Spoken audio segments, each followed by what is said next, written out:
Bonjour ou bonsoir à tous, vous qui regardez les vidéos, que ce soit le jour ou la nuit, ici DVD Pro Catch. Maintenant, je vais poursuivre sur l'année 2010, justement. Oui, j'ai vu ton message, WW Réseau Souvenir. Tu voulais que je fasse les coffrets que tu m'as cités. Et en plus, à l'heure actuelle, je l'ai justement vu. Déjà, pour commencer, de 1, il faut se calmer, parce que je les ai pas encore tous vus. Car je suis en train de regarder justement les plus grandes factions dans l'histoire du catch, et que tu devras vraiment attendre, car tant que je ne les aurai pas vus, je sortirai pas de vidéo si je ne l'ai pas encore vu, et que là je suis en train de me remater à l'heure actuelle que je suis en train de me faire une vidéo, donc crois pas que ce sera une partie de plaisir, hein. Donc sans trop tarder, je vous montre directement le pay-per-view de l'année 2010. Ouais, je sais que tu vas encore me dire au sujet des logos en termes d'âge, que apparemment ça gâche tout. Parce que je te vois venir. Et non, ne parle plus ces logos-là. Car pour moi, quand tu me parles des logos comme ça, c'est inutile. Et pareil pour le logo Silver Vision, tu ne me parles plus de ça. Car j'ai plus envie que tu me poses cette question-là. Parce que déjà, ce petit logo, c'est facile à retenir. Et on comprend pourquoi. Si toi, tu ne comprends pas ces réponses-là, tu vis dans une grotte. Voilà. Pour commencer de dire à ceux qui sont, on va dire ceux qui sont bêtes pour passer pour comprendre, j'espère que les plus intelligents comprendront. Mais après, si jamais tu me sors une réponse aussi débile, c'est normal que je suis obligé de te corriger. Mais que quand tu me cites la taille de Hulk Hogan, pour moi, c'est pas sa taille. Peu importe qu'il a perdu des centimètres. Pour moi, ce qui compte, c'est que peu importe la taille, tu arrives à marquer l'histoire du catch de ton empreinte, du fait qu'il y a un sens à ce succès.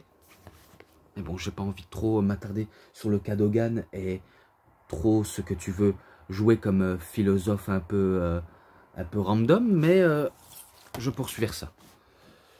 Donc, un match de Money in the Bank 2010, avec la manette de Raw, la manette de SmackDown. Il est en français, bien sûr, commenté par Christophe Ajus et Philippe Chéreau, comme d'hab. Mais après, c'est vrai que dans Fatal 4-Way Finale, c'est vrai qu'il était en anglais. Je crois que tu t'es trompé, WW Réseau Souvenir. Je n'ai pas parlé des annuels. J'ai parlé des best-of pay-per-view. Et je ne parlais pas des annuels, parce que j'ai vu le annuel 2014 dans un forum de Amazon, parce que j'ai regardé s'il était en français. Eh ben, le annuel de 2014, c'est en français, mais je parle des best-of pay-per-view match. Donc, rien à voir avec le annuel. Peut-être qu'il est en anglais, et que dans la annuelle, qui est à l'intérieur, il est en anglais, forcément. Mais, je n'ai pas, et je ne peux pas dire mon avis, justement. Donc, tout d'abord, moment spécial, Money in the Bank, exclusive vidéo, Josh Matthews interview Kane. Donc vous allez peut-être voir par la suite qu'il a réussi quelque chose d'inimaginable. Ensuite, The Nexus adresse un message à l'univers de la WWE. Ça, c'est quand ils étaient à la poursuite de Sheamus. Oui, c'était ce moment-là. C'était ce moment-là où Sheamus, il s'échappe de la cage et que la Nexus était à ses trousses pour venir le tabasser. Ouais, d'accord. Et qu'après John Cena, Shibboleth qui démolit Justin Gabriel, Michael Tarver, peut-être Skip Sheffield.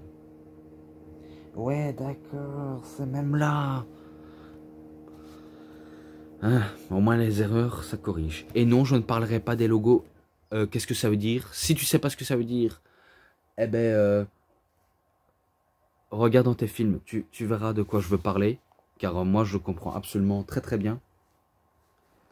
Oui, je dis des petits tacles parce que après, je suis sûr qu'il va encore me dire qu'est-ce que c'est ça? Qu'est-ce que c'est ça? Qu'est-ce que c'est ça? Qu'est-ce que c'est ça? On a l'impression, j'ai l'impression, des réponses comme ça, j'ai l'impression que c'est un enfant qui me dit pourquoi il y a ça? Pourquoi il y a ça? Pourquoi il y a ça? Pourquoi il y a ça? Pourquoi il y a ça? C'est emmerdant. Bon, après un enfant, c'est sûr qu'il faut dire des choses comme ça, mais quand c'est un adulte qui a la vingtaine, ou la trentaine, ou la quarantaine, la cinquantaine, je parle pas de toi, WWE sous souvenir, mais la façon comment tu me le décris, c'est vrai que c'est un peu comme un enfant qui ne sait pas ce que ça veut dire, alors que tu sais très bien ce que ça veut dire, alors que j'ai pas besoin de préciser, parce que pour moi, les choses comme ça, c'est inutile, comme les logos comme ça, c'est inutile, et même les drapeaux, car si on a, que je les connais, mais après il faut que je trouve une traduction littérale pour les noms de certains pays, mais j'ai pas envie trop m'attarder là-dessus, parce qu'après on va me prendre pour un gamin retardé. Donc tout d'abord, le premier match de la soirée. Voilà, Santino Marella contre William Regal. Et qui n'est pas dans la carte. C'est un peu dommage pour William Regal, mais il perd face à Santino, face à un Cobra. Donc victoire de Santino. Ce match-là, je lui mets 3,20. Obligé. Ensuite, le premier match du Money in the Bank de la soirée. Kane contre le Big Show, contre Christian, contre Cody Rhodes, contre Dolph Ziggler, contre Kofi Kingston, contre Drew McIntyre, contre Matt Hardy. Voilà. Alors, un match que j'ai déjà noté dans le coffret des anthologies de Money in the Bank. Oui, j'ai déjà noté. Et vous connaissez peut-être le vainqueur. Hein. Si vous ne le savez pas, ben, pourtant je l'avais déjà noté et décrit. Et que je vous invite à regarder la review sur le coffret de Money in the Bank. Vous verrez ça par vous-même. Ou encore, si vous avez ce DVD ou coffret, faites-moi savoir. Car c'est vrai que je m'adresse plus à des collectionneurs, plus que, on va dire, à des non-collectionneurs. Que vous soyez made in WWE ou made in catch indépendant. Car c'est vrai que c'est un sacrilège d'avoir des DVD du circuit indépendant alors que c'est dur à trouver. Et que je me rappelle qu'ils vont, on va dire, enterrer le Big Show avec des échelles. Ils vont mettre que des échelles pour l'enterrer pendant tout le match. Et il va rester à l'intérieur durant pas mal de longues minutes. Vraiment de longues minutes. Et si je crois bien, ils étaient plusieurs catcheurs à se prendre par la mallette, pour la mallette. Et que même le Big Show, il avait ramené son échelle renforcée. Et du coup, ben, pour le casser, c'est sûr qu'il faut y aller pour le casser, l'échelle renforcée. Et du coup, c'est Kane qui élimine un à un les adversaires et qui chope la mallette. Donc c'est lui le nouveau Monsieur Money in the Bank. Et est-ce qu'il va le cacher dans la soirée? On va voir ça ensemble, car je connais la réponse. Et ce match-là en description, vu comment je l'avais déjà noté. Ensuite, Alicia Fox contre F. Torres pour le championnat des divas. Donc c'est plus championnat féminin, mais championnat des divas.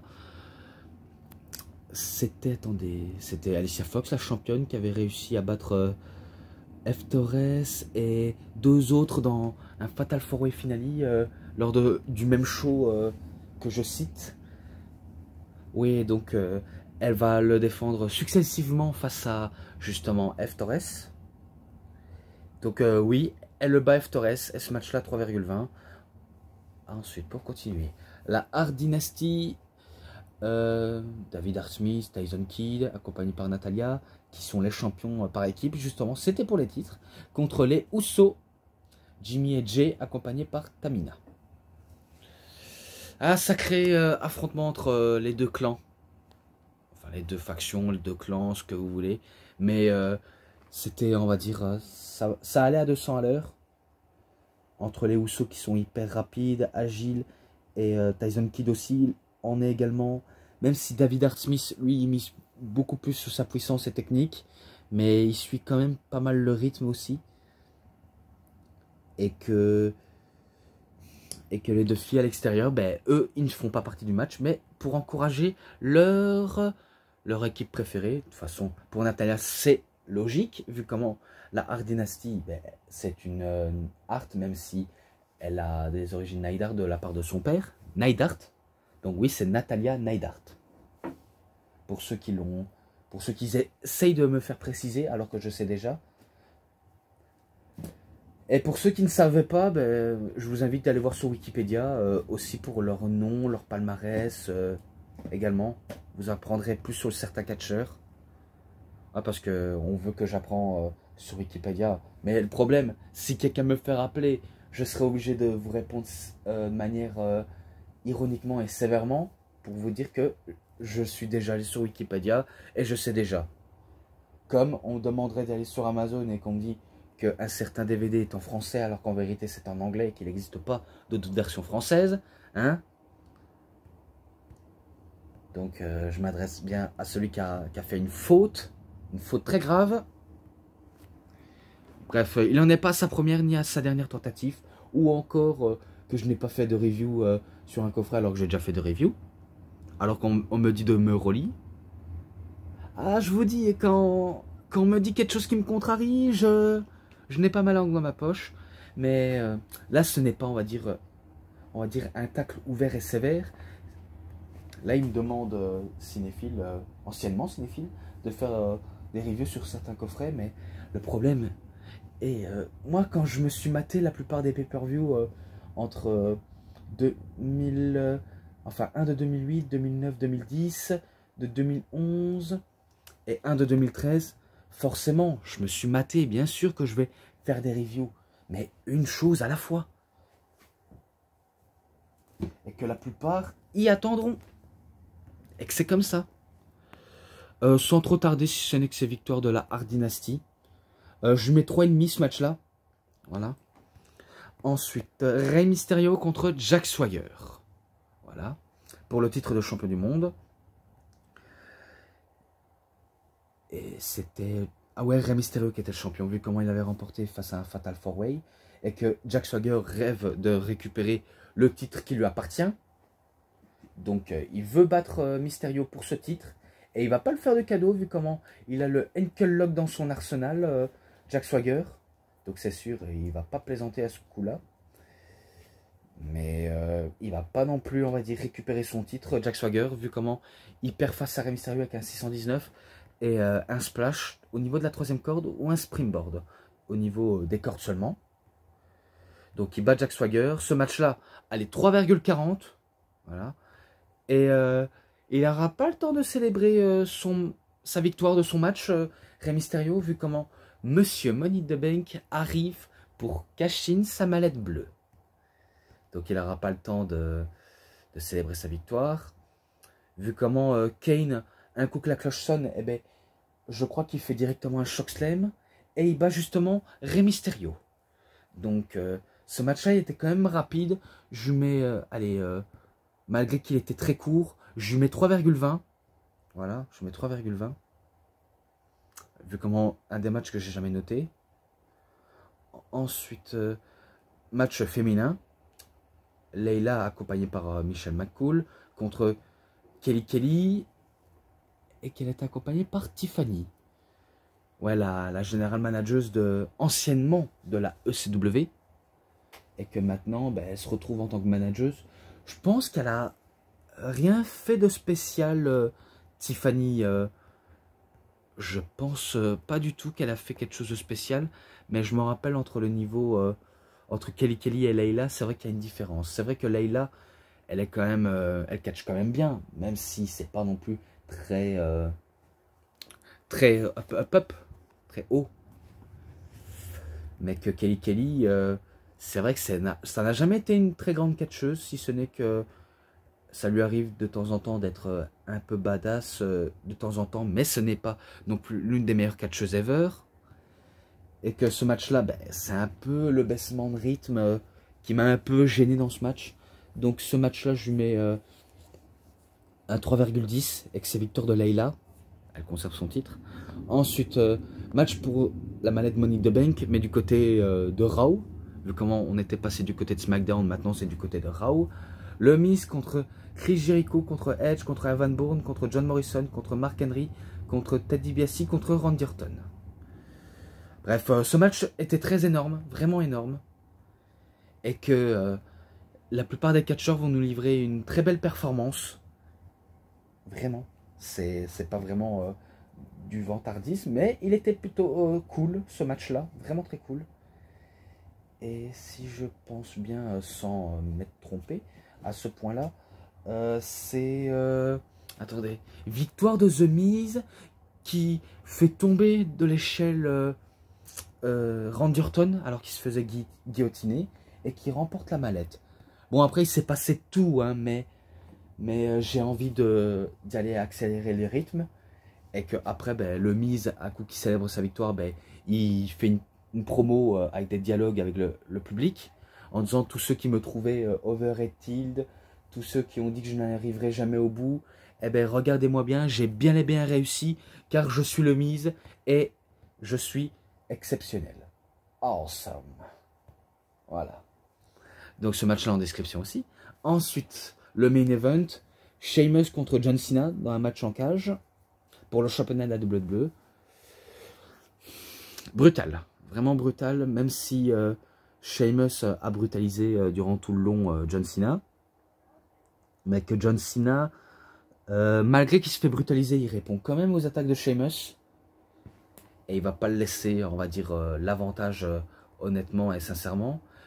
Un peu plus loin parce que oui, il s'est passé, on va dire, des gros mouvements assez musculeux et mouvementés à l'extérieur, vu comment la Nexus arrive pour essayer d'attaquer les deux hommes. Je me rappelle que l'arbitre, par la menace de la Nexus, ben, Wade Barrett voulait rentrer dans la cage. L'arbitre, il dit, ouais, je vais te faire rentrer. Eh ben non, je balance la clé dans le public. Et du coup, ben, la Nexus, ils essayent d'agresser l'arbitre. Vraiment agresser l'arbitre. Et que, quand ils voient John Cena, on va dire, essayer de s'échapper, l'un des membres de la Nexus essaie de l'en empêcher de s'échapper. Mais John Cena, ben, il riposte, il les frappe au niveau de la tête, tout ce qu'il peut.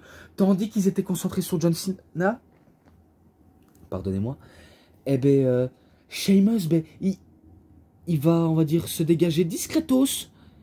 Et donc c'est lui qui remporte le match, mais il se fait pourchasser par la Nexus. Pourchasser. Et c'est là où John Cena, ben, il allume la plupart des membres de la Nexus. Et il prend, on va dire, l'escalier en acier. Je crois qu'il l'utilise sur Michael Tarver. Et qui disait aux membres de la Nexus, je vous avais dit de ne pas intervenir. Donc voilà la réponse. Et ça se termine ce show-là. Donc ce match-là, je lui mets 3,50. Voilà. Et j'en ai fini avec cette review. Donc voilà. Pour ce qui est match, petit bonus, sainement ensemble. Allez, 3,80. 3,81, je crois que ça irait bien. Et que cette review s'achève ici. J'espère que vous avez très bien adoré. Et que si elle vous a plu vraiment, vous savez ce qu'il vous reste à faire. Likez la vidéo, commentez, partagez, abonnez-vous à ma chaîne. Cliquez sur la petite cloche pour avoir plus de notifications des prochaines vidéos. Et moi je vous dis bonne journée, bonne soirée à tous. Au revoir tout le monde pour une prochaine vidéo. A plus les fans de catch.